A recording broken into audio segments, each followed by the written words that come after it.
Do you ever think about what true happiness in life is? Do you ever think about how to live fearlessly in the face of death?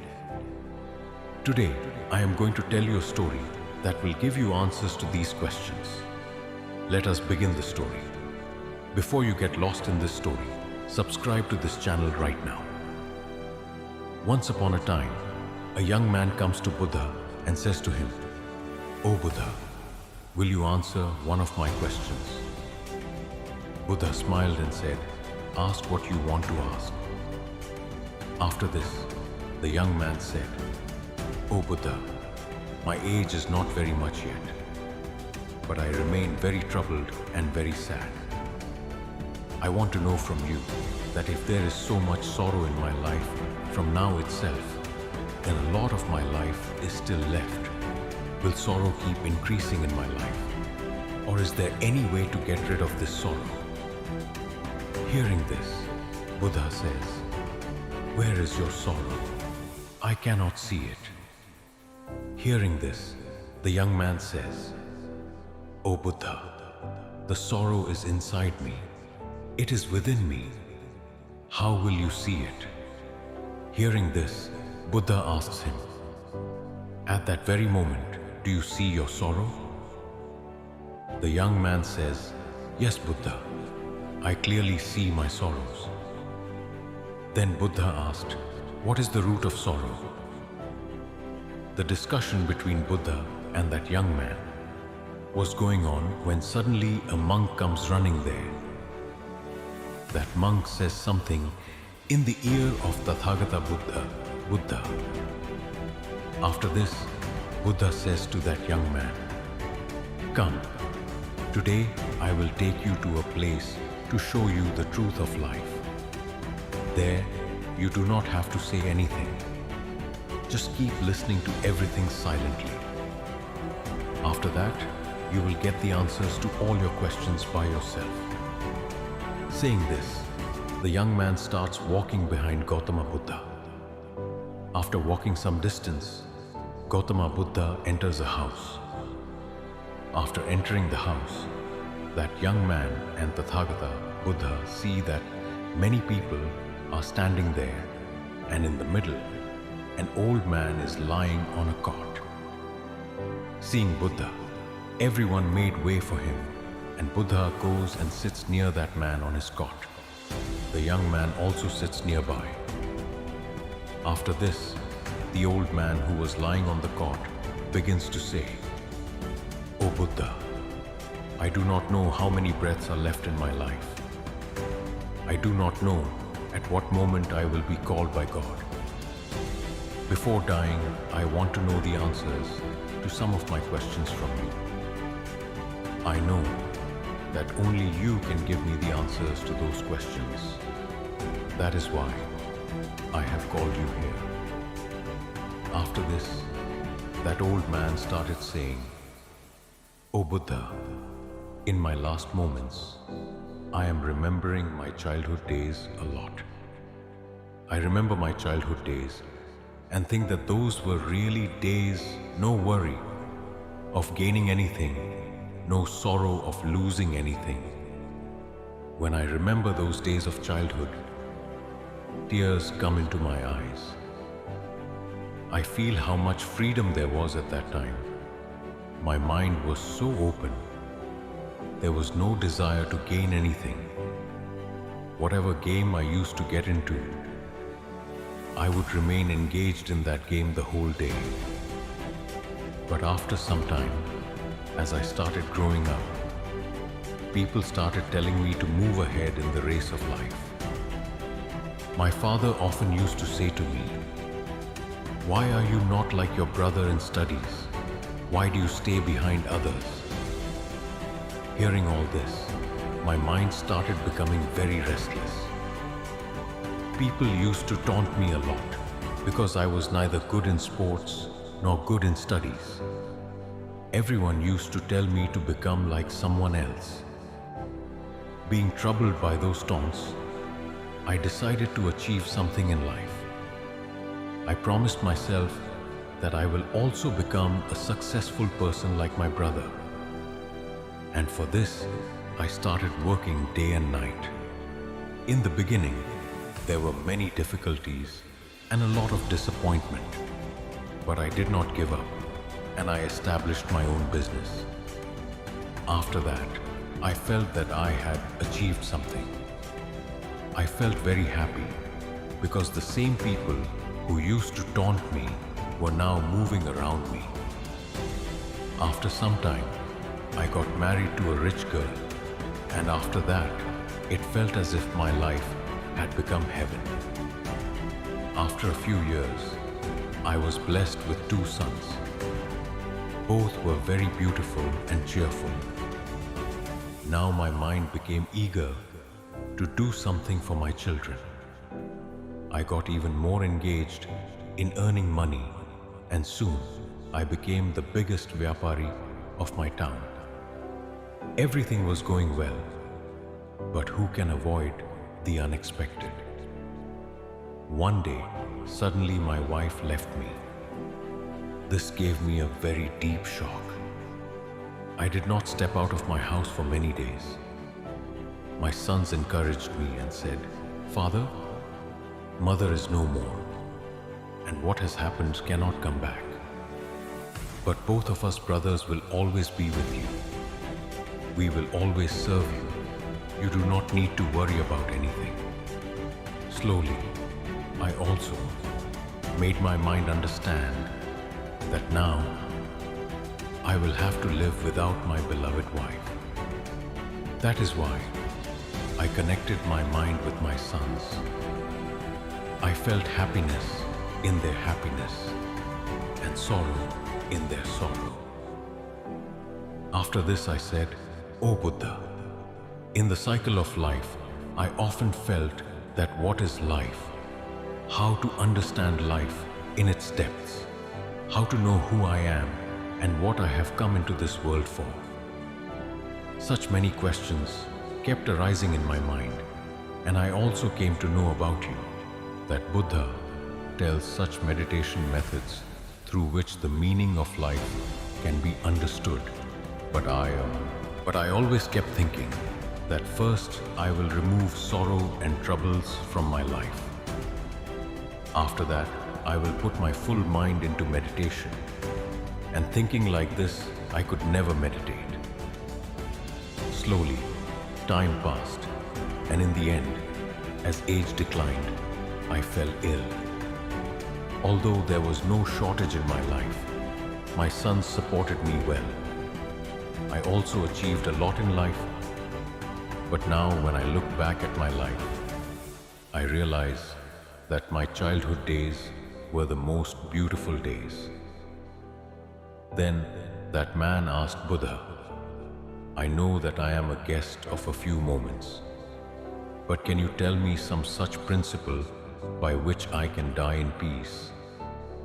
All the questions of my mind become calm, and I can understand the real meaning of life before dying. Hearing this, Buddha said that why every person loves childhood days is because at that time he has no worries. He is free. There is no desire in his mind.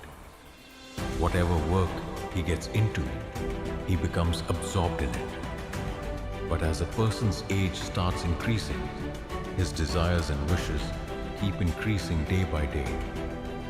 And that is why a person is either busy preparing for the future or keeps thinking about the past, and he forgets to live in the present. And if we look at a small child, then for him, there is neither any future nor any past. For him, there is only the present, and that is why he remains fully joyful in the present. You spent your entire life in your success, your sons, your wife, and your future plans, and you kept thinking that first I will organize my life, and after that I will search for the truth. After that I will meditate. But we forget that tomorrow never comes. Future plans are never completed. When one plan is completed, our mind starts making another plan. And in this way, the cycle of life keeps going on and on. And now, at the last moment, when death is lying on your bed, you're realizing that you achieved nothing in life. Now you feel that whatever you did, you cannot take even a needle with you. If you had understood this at that time, death never comes with certainty. It can come anytime. If your mind had understood this at that time, then you would have started meditation and the search for truth at that very moment. You would have tried to find something that could go with you, something that could show you the path to die with completeness. That old man folded his hands and said to Buddha, "O Buddha, I know that I have made mistakes. I have not lived my life meaningfully, and I have deeply realized this, but I again want to know that principle from you.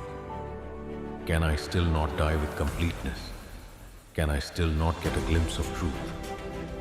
Hearing this, Buddha gently comforted that man and said that now only one principle remains to be understood, and that principle is that whatever you gained or whatever you lost in life, leave all of it here. Do not carry it with your mind. Create this feeling in your mind that you have learned a lot from your life, and in reality, you have made great progress in your life because you have realized that nothing in life is meaningful, and even knowing this is a great achievement. People live their whole lives and die, but they never understand the meaninglessness of life. Therefore, now drop all the questions from your mind and create this feeling that whatever was worth knowing in life, I have known it, and now nothing remains to be known. When you are filled with this understanding, then you will attain death completely empty. And in reality, this is the art of dying. Whatever we gained or whatever we lost in life belong to this world, and it will remain here. Nothing will go with us. We will go empty. We will go completely empty. And those who go completely empty from their mind, in reality, a lamp of knowledge lights up within them, and in future births, they can attain the state of nirvana. But before that, you have to understand the meaninglessness of this life. Here, gaining something or losing something does not matter. After this, for a long time, he did not ask any question, and smilingly, he attained death. After this, Buddha asked that young man, "Did you get the answers to your questions? And if you did, then tell everyone what answers you got." The young man said, "O Buddha, I have received the answers to my questions. From the life cycle of that old man, I have understood that there is nothing to gain in life. Whether it is happiness or sorrow, everything remains here behind. And if we remain trapped in this cycle, then we will never know the truth. Therefore, happiness and sorrow will continue in life.